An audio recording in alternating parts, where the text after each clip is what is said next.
मग यांनी सांगितलं की डॉक्टर हजारे यांनी की 288 आमदारांच्या पुढे बसतात. साप चुकीचं आहे. हे माझ्या माहितीनुसार 70 का 75 आमदाराच्या सभागृहाचे सभापती आणि हे सांगतात मी कायदे बनवतो. हे कायदे बनत नाही. कायदा दादाच्या सभागृहात बनले जातात. म्हणजे विधानसभेत पारित करायला तो ठराव जातो विधान परिषदेत आणि त्यांनी फक्त मास्तर जसा शाळेतले पोरं असतो तसं बघायचं. ठरवायच्या बाजून किती मतदान झालं मोजायचंय आणि इकडे नाही झालं तेवढं मोजायचंय. तेवढाच अधिकार आहे. बाकी काही अधिकार नाही. मिरवायचं पद आहे. उडालेले बल्ब ज्याला आपण म्हणतो असे सगळे पुढे बसलेले असतील. कुणी पिक्चर मधून आलेला, कुणी नाटकातून आलेला, कुणी क्रिकेट मधून आलेला, कुणी म्हाताऱ्या माणसातून गेलेला, असले सगळे उडालेले बल्ब तिथे. आणि त्यांनी फक्त म्हणायचं खालून असा असा ठराव आलाय, ह्या ठरावाच्या बाजूने तुमचं काय मत आहे, मंजूर का. त्यांनी बोटवर करायचे, हे मोजायचे फक्त 1 2 3 4 5 40 35 झालं आणि उरलेली म्हणायची विरोधात गेली. एवढंच काम आहे. बाकी काही काम नाही. हिवाळी अधिवेशन झालं 7-8 दिवस त्यांचं चालतं. पावसाळी अधिवेशन 7-8 दिवस. उन्हाळी अधिवेशन 7-8 दिवस. सगळे दिवस मोजले तर 30 दिवस काम आहे.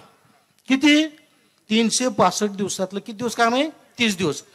335 दिवस काय काम आहे ते नुसतं आपलं फिरायचं लवा जावा मागं पुढं. आले साहेब आणि गेले साहेब. काय साहेब हे सभापती. अरे पंचायत समितीच्या सभापतीला जे अधिकार आहेत ना ते त्यांना नाहीत. की जनतेने एकदा समजून घ्या. गावगाव जाऊन लोकांना समजून सांगा. अंध बघताना लोकांचे डोके बिघडिलेत. त्यांना सांगा भाऊ हे असलं नाहीये. सूर्यकांत नाण्याने बोंबलं सांगितलंय ह्यो कसलाय ते काय नाही खरं. तिथं 10 टाइमला म्हणलं होते ह्यांच्या सभागृहात सगळे ही टाकले ना कार्पेट हिरवे. म्हणलं हिरवे गारी गार आहे म्हणलं. आणि ही कुठल्या सभागृहात म्हणलं लाली लाल दुष्काळात. तसलं सभागृह आहे ती काय नाही खरं.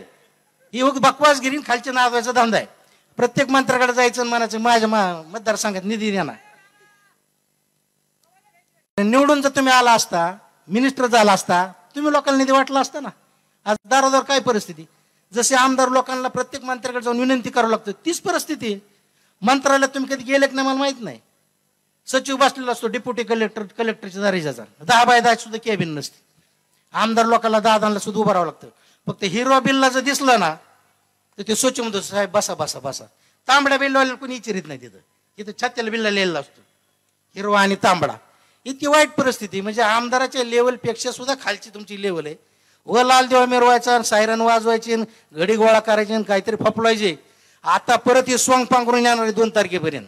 आता जॅकेट काढले काल परवापासून.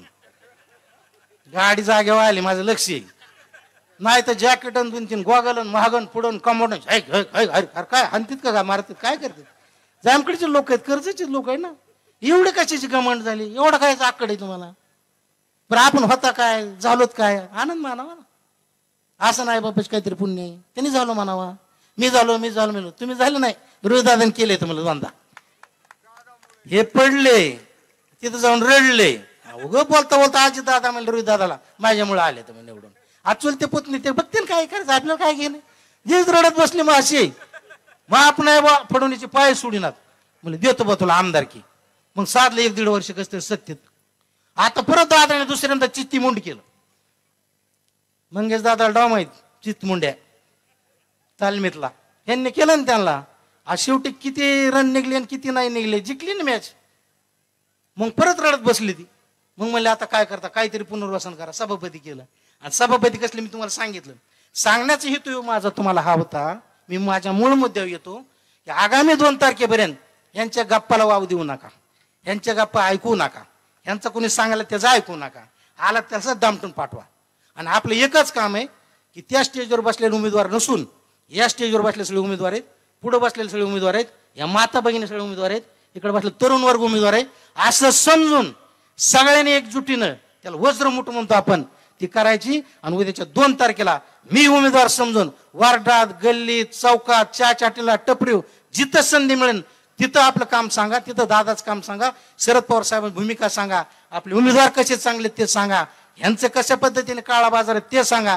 निर्भीडपणे जर तुम्ही वार्डात फिरलात निर्भीड तुम्ही जर जनतेत उतरलात लोकांना जर तुम्ही ताकद दिली तर जनता मत दिल्याशिवाय राहणार नाही. आणि इथली सत्ता 100% आपल्या ताब्यात आल्याशिवाय राहणार नाही याचा मला पूर्णपणे विश्वास आहे.